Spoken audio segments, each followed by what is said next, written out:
মালাটা পরা গিয়ে জেনারেল লাইন এইরকম কেন বলবো মালাটা পরা কেন তোলো ডাঙাতে তোলো তো এখানে বলি হবে, তার জন্যই একটি ছাগল নিয়ে আসা হয়েছে।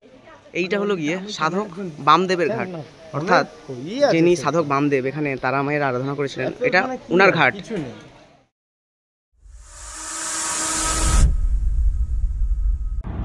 এমন একটি মন্দির যেখানে এখনও প্রচলিত রয়েছে নিত্য বলি প্রথা। যে মন্দির সংলগ্ন মহাশ্মশানে সাধনা করার জন্য বহু দূর দূরান্ত থেকে সাধকেরা এখানে আসেন।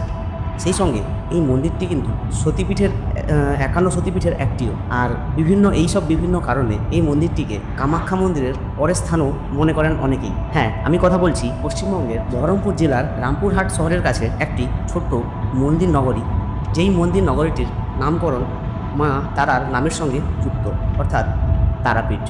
নমস্কার বন্ধুরা, আমি কমল, আর কমলস ডায়েরির একটি নতুন ভিডিওতে আপনাদের আমি স্বাগত জানাই। তবে এটা কি ব্লগ বা কি আমার জানা নেই, কারণ আমি আজকে অ্যাকচুয়ালি চলেছি মায়ের পায়ে পুজো দিতে। আর সেই সঙ্গে আমি আপনাদের সামনে তুলে ধরবো ছোট ছোট মুহূর্তগুলো, আর চারদিকে মন্দিরের চারপাশ ঘুরিয়ে দেখাবো।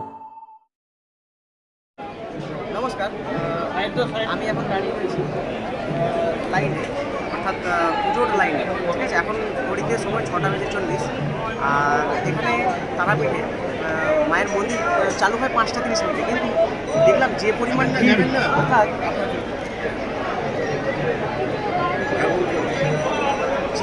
ভিড়, অর্থাৎ আমার ঠিক জানা নেই এখান থেকে মানুষ তাহলে কটার থেকে এখানে লাইন দিয়ে রেখেছে। আর জেনারেলের যা অবস্থা, তো জেনারেলে পসিবল না পুজো দেওয়া, তো তাই জন্য আমরা ভিআইপি লাইনে দাঁড়িয়ে রয়েছি। আমাদের পুরোহিত মহাশয় টিকিটের ব্যবস্থা করতে গেছেন, অর্থাৎ ভিআইপি যেটা এন্ট্রি পাস, বাইরে দাঁড়িয়ে রয়েছে গিয়ে আমাদের পুরোহিত মহাশয়। যাই হোক, খুব তাড়াতাড়ি উনি ব্যবস্থা করে দিয়েছেন আমাদের। আমরা সেই অত লম্বা বিস্তৃত লাইনের মধ্যে দিয়ে যাইনি, আমরা শর্টের মধ্যে দিয়ে চলে এলাম আপাতত একদম মায়ের মন্দিরের গর্ভগৃহে। এইটা মালাটা পরা গিয়ে জেনারেল লাইন এইরকম কেন বলবো মালাটা পরা কেন তোলো ডাঙাতে তোলো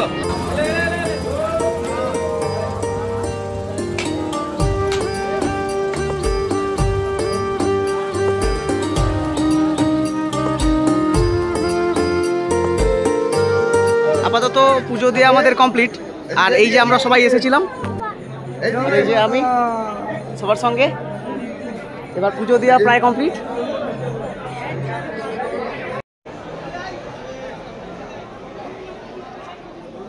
মায়ের কাছে পুজো দিয়ে বেরোলেই দেখা পাওয়া যায় সাইডে রয়েছে বাবা ভোলেনাথের মন্দির। আর আমরা চলে গেলাম এই মন্দিরে পুজো দেওয়ার জন্যে। আর পুজো দিয়ে বেরিয়ে এখান থেকে আমরা চলে গেলাম মন্দির সংলগ্ন একটি ঘাটের কাছে। আর এটাই হলো সেই স্থান যেখানে পুজো দেওয়ার পর প্রত্যেকে তারা মায়ের কাছে নিজের মনস্কামনা জানানোর উদ্দেশ্যে ধূপ এবং মোমবাতি প্রজ্বলন করেন।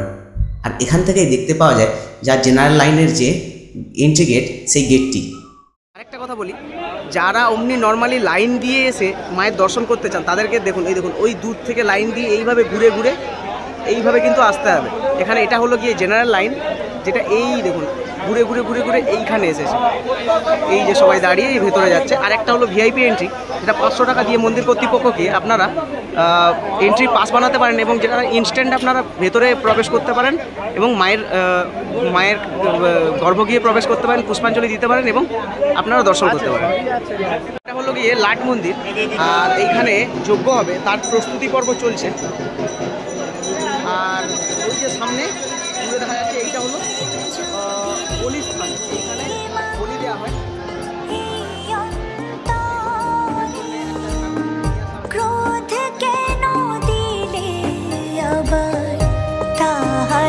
কারোর সম্ভবত মায়ের কাছে মানত রয়েছে, সেই জন্য তাদের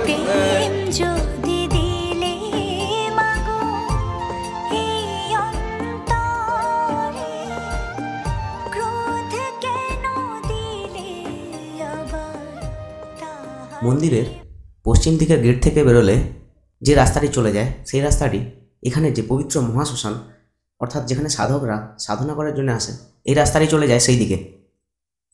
আর সেই সঙ্গে যেসব পুণ্যার্থীরা পুজো দেওয়ার জন্য মন্দিরে আসেন, তারাও কিন্তু এই রাস্তাটি বিশেষত অবলম্বন করেন, কারণ এই রাস্তার দু সাইডে রয়েছে কিন্তু পুজোর যেসব উপকরণের দোকান, সেই দোকানগুলো এইদিকে কিন্তু এইদিকে রয়েছে। যত ধরনের জিনিসপত্র কেনার যে দোকানগুলো না, সেটা কিন্তু এই দিকটাতে রয়েছে, অর্থাৎ শ্মশান ঘাটের দিকে। এইটা আমার একটা খুব পছন্দ, আমার সব থেকে প্রিয় গান বলা চলে, যেটা গান চলছে এখানে।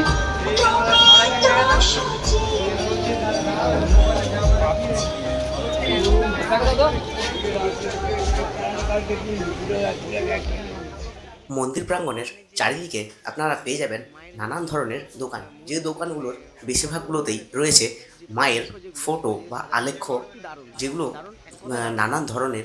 শুধু যে মায়ের আলেখ্য রয়েছে তা কিন্তু নয়, তার সঙ্গে আপনারা ভোলেনাথেরও ফটো বা আলেখ্য পেয়ে যাবেন, তাছাড়াও নানান বিভিন্ন দেবদেবীরও ফটো বা আলেখ্য পেয়ে যাবেন। আর সেই সঙ্গে বিভিন্ন পেতলের সামগ্রীর দোকানও কিন্তু রয়েছে।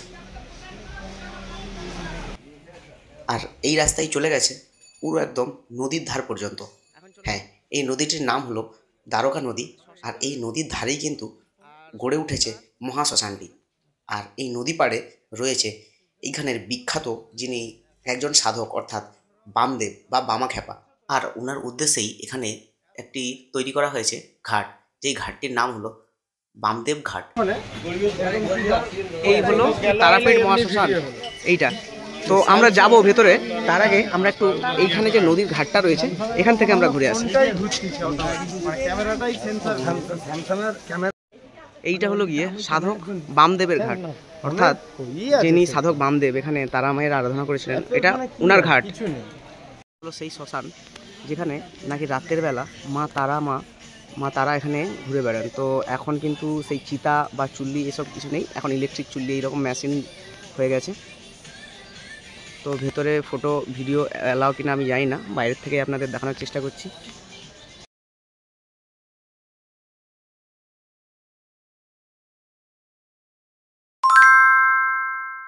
Like and subscribe.